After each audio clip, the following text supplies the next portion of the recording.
जो है वो J-35 चीन का 5th generation stealth fighter Pakistan के पास आ सकता है। आपको चीन को भी संभालना है, चीन से खतरा है, पाकिस्तान से खतरा है। बड़े सोच समझ के ये डील करनी पड़ेगी। हाँ देखिए, बाइडेन साहब के काल में तो हमारी पीठ में छुरा घोंपा गया। हमने $1 बिलियन दे चुके हैं अमेरिका को। ऐसा नहीं हो सकता कि पाकिस्तान भी हमसे पहले। देखिए, भारत क्वाड का मेंबर है। जापान को अमेरिका ने F-35 फाइटर्स दिए हैं, ऑस्ट्रेलिया को दिए हैं, नेटो कंट्रीज को दिए हैं, लेकिन भारत को नहीं दे रहे। भारत को जो पहला ऑफर था बाइडेन साहब के टाइम में, वो था कि F-16 फाइटर देंगे। उसका जो नया अवतार है F-21, F-16 पाकिस्तान को 30 साल पहले दे दिया था, तो वो तो कोई मतलब बड़ी चीज नहीं थी। अब चीन के पास 300 5th जनरेशन स्टेल्थ फाइटर है ऑलरेडी हैं, और 10 साल के अंदर कोई 1000 5th जनरेशन स्टेल्थ फाइटर हो जाएंगे। पाकिस्तान को चीन F-35 स्टेल्थ फाइटर बेच रहा है, और पाकिस्तान के पायलट्स ऑलरेडी जो है चीन में है, ट्रेनिंग ले रहे। मतलब अगले साल जो है वो J-35 चीन का 5th generation stealth fighter Pakistan के पास आ सकता है। यानी पाकिस्तान के पास F-35 के बराबरी के चीनी स्टेल्थ फाइटर अगले साल आ जाएंगे, यानी वो हमसे पहले स्टेल्थ फाइटर ले लेगा। तो ये तो एक अनएक्सेप्टेबल कंडीशन है। आपको चीन को भी संभालना है, चीन से खतरा है, पाकिस्तान से खतरा है। तो ये एक बहुत वेलकम न्यूज़ है कि वो हमको स्टेल्थ फाइटर ऑफर कर रहे हैं, top of the line stealth fighter. रूस ने भी हमको Su-57 का ऑफर किया है, और रूस ने ये भी कहा है कि वो तो हमको अपने देश में प्रोडक्शन भी करने देंगे। तो ये हालांकि एक बहुत वेलकम साइन है।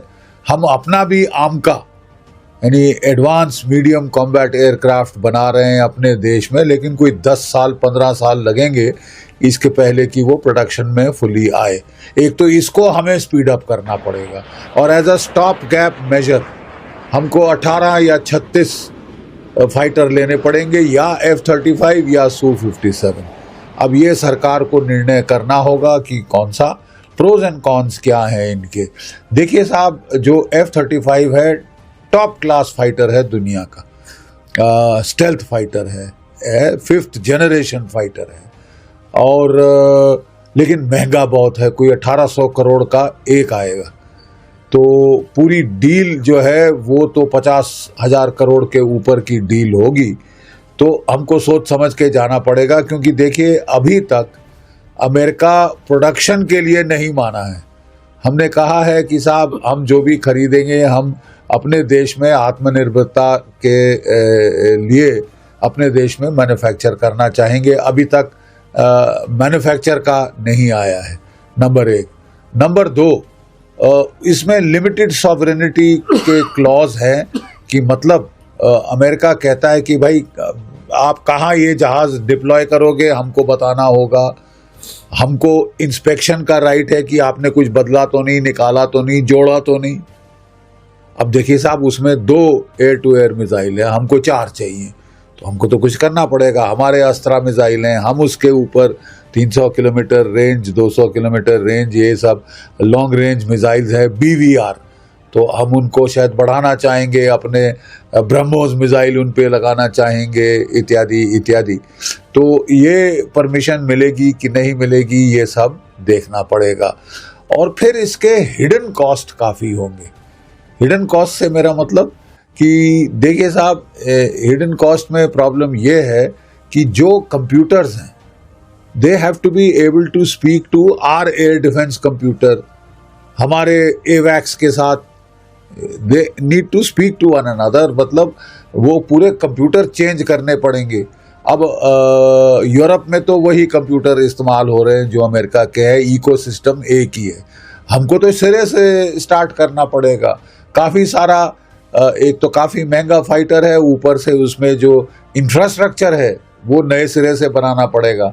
अब जैसे रफाल का इंफ्रास्ट्रक्चर हमारे पास ऑलरेडी आ गया है, अगर हम मरीन फाइटर लेते हैं तो वही इंफ्रास्ट्रक्चर दोनों किस्म के जहाज़ों को देख सकता है। लेकिन F-35 के लिए नए सिरे से होगा, हमको बड़े सोच समझ के ये डील करनी पड़ेगी। हाँ, इससे हमारे रिश्ते अमेरिका से बहुत बेहतर हो जाएंगे।